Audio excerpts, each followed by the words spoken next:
bad year last year, this year is a partial recover, and probably next year we tend to come back to the sales that we had in 2019. Mm-hmm.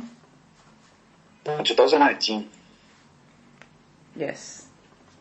So, and I'm mentioning here respiratory because I faced this when I joined Glenmark. I joined the company in June. Yeah. And at Sanofi, the great majority of the areas that we used to work were not impacted by the COVID or were poorly impacted. Thyroid treatment, cardiovascular, CNS, anti-inflammatory, all these, they kept the momentum and they grew last year. But some of the markets, and this is important because probably 2022 will be the year that these categories will return to 2019 and start again the trend. So it lost 2 years. Mm-hmm. 2 years. 2 years. Yeah, 2 years is a long time. And a lot of innovation that was put on hold and a lot of products that didn't come out to the market. I mean, are you seeing now, let's say, in terms of the regulations, the reimbursement approvals, is it starting to open up, to let new product launches go out into the market?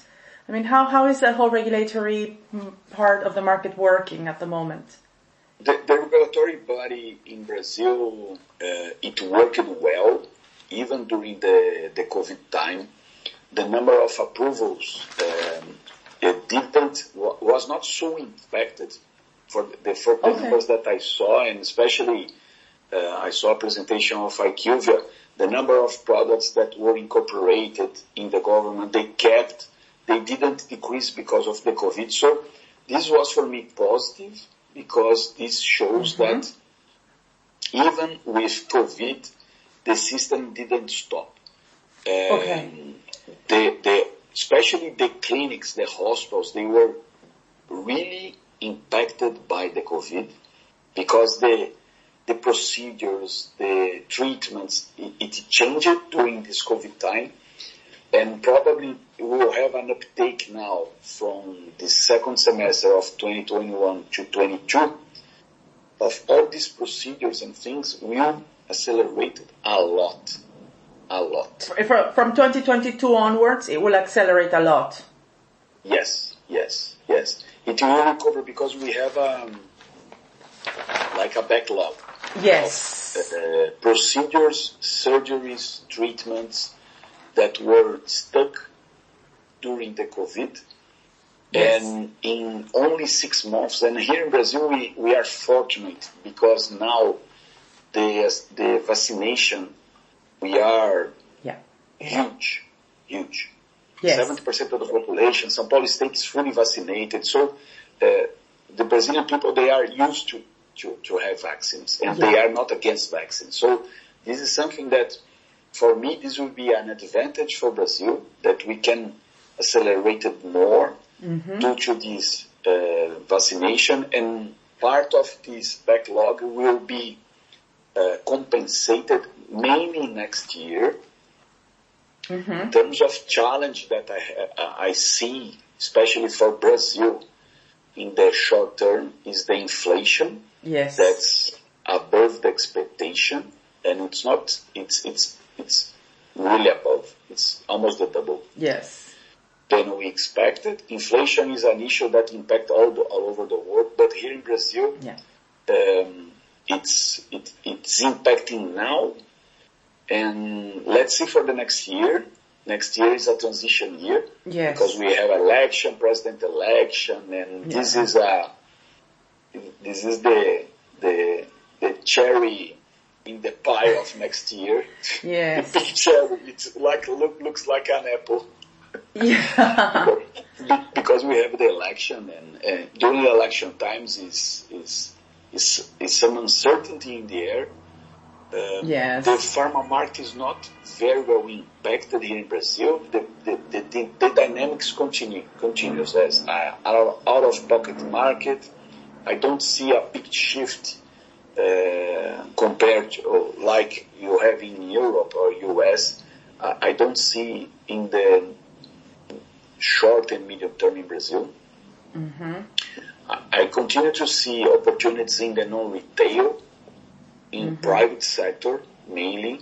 In private sector. And, yes, in private. Hospitals, clinics, oncology treatments, new treatments yes. are well received by the doctors. And for me, the biggest challenge that we have in terms of the cost of the treatment, who will pay this? Because all these new treatments, they are very expensive for a developing country across all categories. Yes. Not only oncology, but immunology, all these therapies. It's tough. Of course. It's tough. So how do they get integrated? I mean, yes, I mean, you hear all these new technologies coming out and you wonder they're very expensive. So not all the countries can afford that. So how are companies like yourselves, how are you managing to get those products into the market? Yes, especially these new technologies. I don't have this kind of situation yet in Glenmark. But every time that we are evaluating new products here, we are trying to see which is the reasonable price to be in the market, to be competitive. Because otherwise, if you put the price that you have today as a benchmark in Europe or in US, you will not play. No. Probably you can play, but you will play very small, with a very low volume, and part of these products, they are very low volume and very high value, very high. For me, this equation does not close. No. Does not close. Because to pay a very specific treatment for a small population, okay, probably the government must reimburse, you need to, and the problem you have to choose if they will keep the current programs that supply basic products like antihypertensives, diabetic products, or if they will move to the new products. And this is for me, it's an important dilemma, an important one. Yes. Because the bulk of the population is in this common disease. Let's talk like this. Cardio, CNS, diabetes, thyroid, these kind of things. And these new treatments, they are in the direction to be more and more specific and high cost. Exactly. That increase the life of the patient, but who can pay this? And who will? Exactly. And this is, for me, is the key question. I don't have the answer. If I had the answer, it would be great. But this is, for me, part of the challenge that we have. And I'm not sure, Monica, if it's only in Brazil. In all Latin America, for me, the issue is the same. Yeah. Probably in all developing countries is the same. In Russia, probably is the same. I don't know, but this is my perception. We have a situation that some specific countries can have can afford, and the government will engage in the mission. Yeah. Engage, because this is, for me, it's a big challenge for the pharmaceutical sector. It's not only for the pharmaceutical, it's the sector. Exactly. But I know, well, in your case, you just mentioned earlier that that's not something that is much of a threat to you, to Glenmark, because I know that your focus has been more generics and branded generics, but then how do you compete with the national companies? That's also their focus. Yes, how I compete with the nationals, I try to be the most productive as possible with the size of the sales force that I